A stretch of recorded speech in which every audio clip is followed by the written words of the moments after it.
Do a little quick video on this. Dave East kicking off 38 Spesh off the. I think he kicked him off one of his songs and stuff. Um, I'm gonna say this. At the end of the day, as much as people want to front, I think 38 Spesh, he definitely doing his thing. Got to give props where it's due at the end of the day. I think to me, I'm gonna keep it the Brooklyn way. I think that was a whack move on Dave East's behalf. Now I'm gonna go deeper. I'm not surprised at this move at all. I feel like a lot of times, and I say this every time in every industry, I don't care what industry it is, there's always kind of gatekeepers. There's always people in certain positions and people connected that see people that are a possible threat that may have better potential than them. So what they do is they purposely go ahead and they purposely they blacklist them. They basically just blacklist them, and that's basically it. This is by no coincidence, I feel, and I feel like this happens in a lot of so many different industries, also not just the music industry. I feel like it even happens even in corporate America. It happens in all industries. There's always some people at the very top of the pyramid and if they have connections with people on top of the pyramid, that feels that, if somebody else comes along brand new and they doing their thing and they see that they doing their thing, is that hate it's gonna automatically come about. And at some point, that's when it takes one person to say, okay, well, I'm not rocking with this person, and everybody else follows suit. Everybody else follow code. Is on code with stuff, and that's the problem. I could say I know myself, and this is just on a real life experience, what it's like to almost pretty much be sort of like in a way blacklisted out of a certain industry due to due to people just hating, and which is a real thing. Like I said, people always feel like you're a threat somehow. They feel like you have more potential and stuff like that. I remember there was a time when I was working in a living assistance place many years back, and I tried to go ahead, and I ended up leaving that place, and I tried to go ahead and try to find a new job. Coincidentally, and this is just, and I know a lot of people in the medical industry, the living assistance industry, can really relate. Those kind of industries, you won't believe how small they are. They seem very big, but they're really small. And in the process, what happened, I didn't know that the person that was interviewing me and I was supposed to hire me knew my old supervisor. And at that time, I was doing housekeeping / maintenance. Ain't no shame in my game, And basically, in a nutshell, I ended up not getting the job at all. And it seemed like, I was kind of like, I got the no-go in that industry. And it became so bad to the point where, I just had to just relocate eventually and get up out of that industry on top of that. Nowadays, there's a lot more different stories, a lot better, but I'm just using that example of how certain people in positions and industries could go ahead and just tell them like, nope, we can't let this person in. We can't let him in. And I think this is a scenario where it's 38 Spesh. He's basically, he's seeing, should I say he's speaking what he feels. And I did see a couple clips from, I remember a clip that Joe Budden did. And he said basically that, in a nutshell, basically, I think in a way he basically said he likes gatekeeping, uh, and basically he just have no problem with it for the most part. That's what it seems like to me. And same thing with Jim Jones. I feel like a lot of times the problem with gatekeeping is that people don't really get they full potential shine, and I think that's the problem. And granted, yeah, industries they must have a certain amount of people because you can't really you don't want to overly saturate the industry, but at the same time, to just say, oh, this person can't get in the door. I mean, let me phrase that. To say this person can't get through is just unreal, or because they feel like the person coming in is a threat. And I think that's what's going on with 38 Spesh. I think that certain heads, you know what I mean, and this is on a hip hop tip too, they feel like, you know what, if I'm somebody and, if I'm, rapping or whatever, and I know that you go bar for bar and say, the person that's rapping nicer. And when that happens, that automatically could intimidate some people. And that's a known fact. I feel like as somebody that's, that's a lyricism, lyrical, it's always gonna intimidate some people, But you could always do one or two things. You could either step your pen game up or just, bow out gracefully and give props where it's due. But when it comes down to the whole leaving 38 Spesh off a song and all of that, taking them out of a song and all of that, that to me is, it just goes to show that basically it goes to show that the gatekeeping is real. The gatekeeping is real. And even me, myself, at one time I wanted to be, I wanted to rap too. I was going to Def Jam and all of that stuff. And I'll probably do something like that one day where I tell a story, of my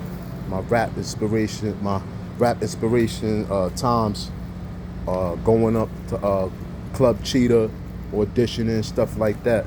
But that's another topic for another time.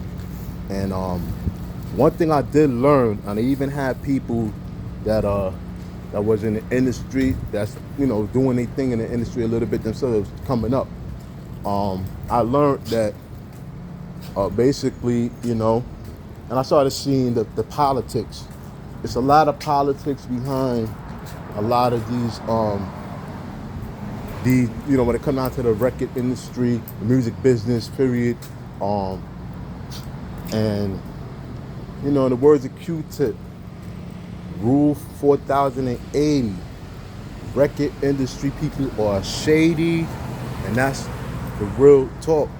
And it just goes to show that, you could be nice, and if heads is not rocking with you, that's it. It's gonna have to get it your way, It's unfortunate that things like this happen, and this ain't nothing new. It just becoming more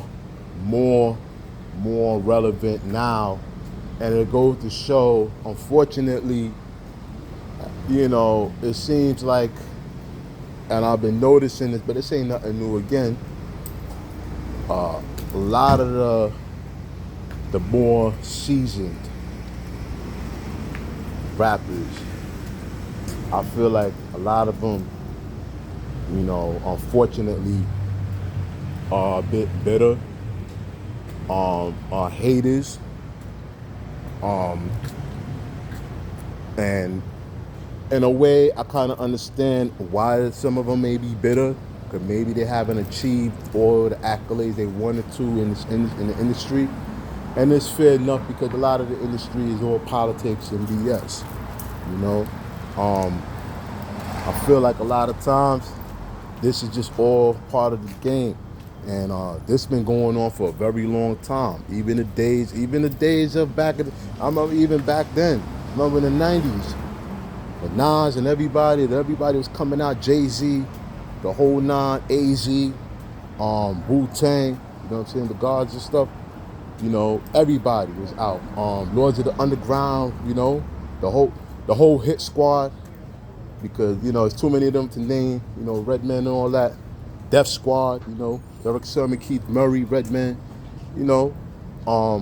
There was a time that when that time was coming up, a lot of the older cats, and I hate to say it, but a lot of the more seasoned, you know, some of the forefathers of hip hop, like unfortunately the Melly Mel, you know, of those types, they was being kind of hard on the new up and coming, you know, rappers, MCs in the '90s, like even leaders of the new school, stuff like that. Tribe Called Quest, you know, even though they was more like late '80s, early '90s, but still, a lot of heads was really hating the older, you know, seasoned rappers, the forefathers, you know, everyone was hating. They was hating a lot, and that's no doubt about it. And anybody could go and dispute with me, and these are all facts. You know, and it just goes to show that it's still relevant. It's just more being exposed, and it just shows that the hate is real nowadays. And you know, it just is what it is. I know what it is to be nice at something and be hated on and not being able to get into the center of the fold of people that, you know, that they know that they're in higher positions and they could really throw you an alley-oop, you know what I mean? I know what that's like. You know, I've worked in jobs in the past where I was nice at doing what I do. And unfortunately, there's always a hater or a few. And I end up, you know, unfortunately, having to shift gears and move on somewhere else, because I know that they're not going to try to help elevate me in no way, shape, or form. They're not going to try to help put me in a better position. Not even give a word. I've dealt with that type of stuff, you know, in general, and even I'm pretty sure a lot of, and then just black people in general, we dealt with this type of stuff for so long, you know, so long. We deal with it from other nationalities and everything, and that's a whole nother topic, that be in certain positions, high positions. But at the same time, to see something like this, with this situation, with this 38 special and everything, it just shows like that, like, you know, like black folks, man, you know, we really got to stop this whole gatekeeping of, you know, of whatever industry, not just the hip hop industry, but whatever industry, and really let's just all get it together. You know, at the end of the day, you know, it's just the hate. Me personally, the hate you could do away with. You know, hate doesn't equate to any kind of revenue. It doesn't equate to anything. And this is the problem. And this is, you know, it just goes to show the situation that, you know, the hate is real these days, man. And you can rub people the wrong way, even the slightest. And automatically it's, you know, you can have everything good going on, and they'll just go ahead and make sure that you don't move on and step up to a better level in life. And you know, these people, you know, like, you know, in these type of positions, you know, it's definitely nothing new. It's been going on forever, particularly in the music industry, and it's gonna keep going on. And it's gonna keep going on because, unfortunately, the way how everything is structured, you know, a lot of these industry cats, You know, they making sure that nobody else get in. Because let's be real, the hip hop game, rap industry, it had its peak. Its peak is pretty much up. I think after this past 50th anniversary was at the height of its, you know, and to me personally, I think that was like the beginning of the end of hip hop, old hip hop period, and end of an era basically, and it's had its peak.